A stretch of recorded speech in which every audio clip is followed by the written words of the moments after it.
Okay, so we're back down in the valley now, after we went all the way up to the top over here behind us. Had a lovely view. I'll put some B-roll in there for you so you can see.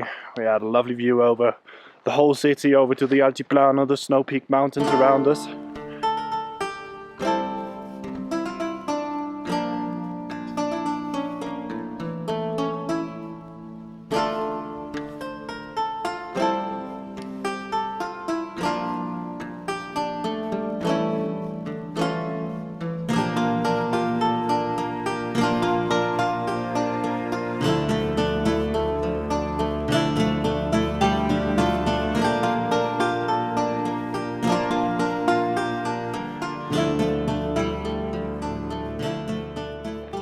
Then as we came back down, you can see the farm over here behind me.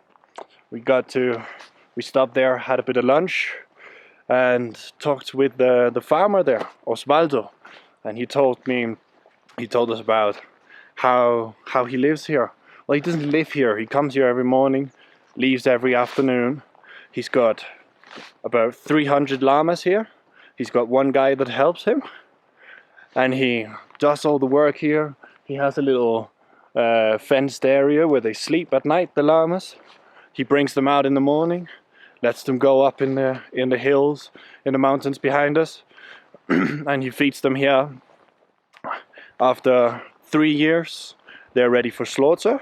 He slaughters them. We saw some of the lovely steaks that he has hanging in the sun, drying after being slaughtered. Had the skin drying in the sun as well.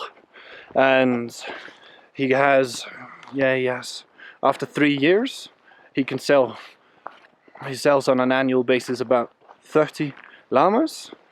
And he says per llama he gets 500 Bolivianos.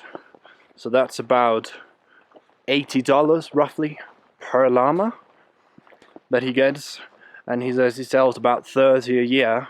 And then there is obviously babies, so he gets about 30 to 50 newborns every single year, and those babies takes 3 years, as I said, before he can slaughter them and sell them downtown in the market, where he sells them to middlemen that then sell them on to sell the skin and the steaks and so on and so forth to the restaurants downtown, to the ladies that do these jumpers, that do with the fur obviously, and with the leather.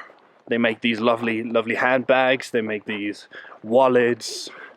It's really cool what he was doing there. We had lunch there on his little yard up there.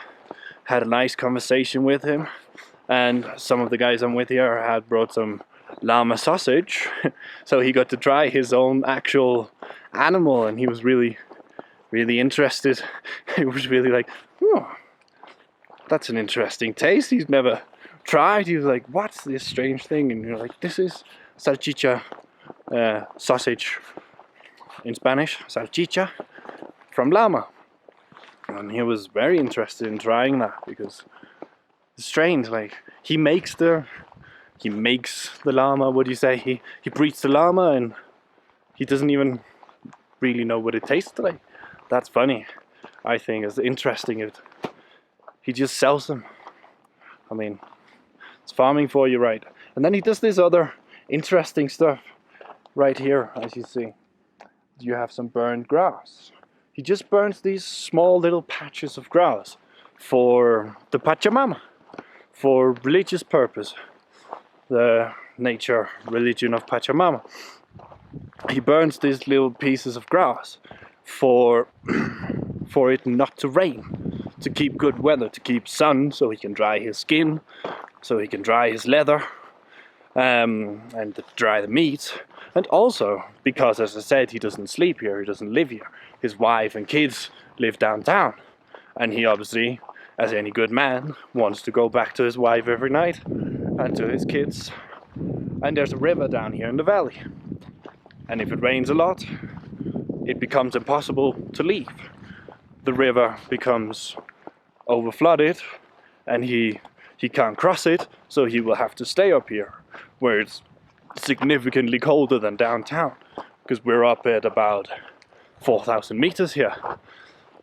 So that's the Pachamama religions for you there. So the belief is that the smoke and the heat tells Pachamama to not bring rain into this valley, because Osvaldo is breeding llamas, and he needs a good llama skin, so he needs a good quality dried llama skin, so he can sell it and get more. Because the more dried skin, the more money he can make, the more steaks he can make, and the more he can potentially get more llamas to his little farm here. It's a very, very interesting little discovery, very interesting conversation we had there with Osvaldo. He didn't want to be on camera, which is fair enough. I mean, here comes this random white guy with a camera and wants to stick it in his face. But he was more than happy to have a normal conversation outside of the camera, and he told us all about it. It's very interesting, very, very, very interesting. And yeah, it's been a great day out. Now we're gonna go downtown, back home, staying with Mario, my friend here, a German guy who works for the German school here in La Paz. And yeah, I'll end it here. See you in the next one.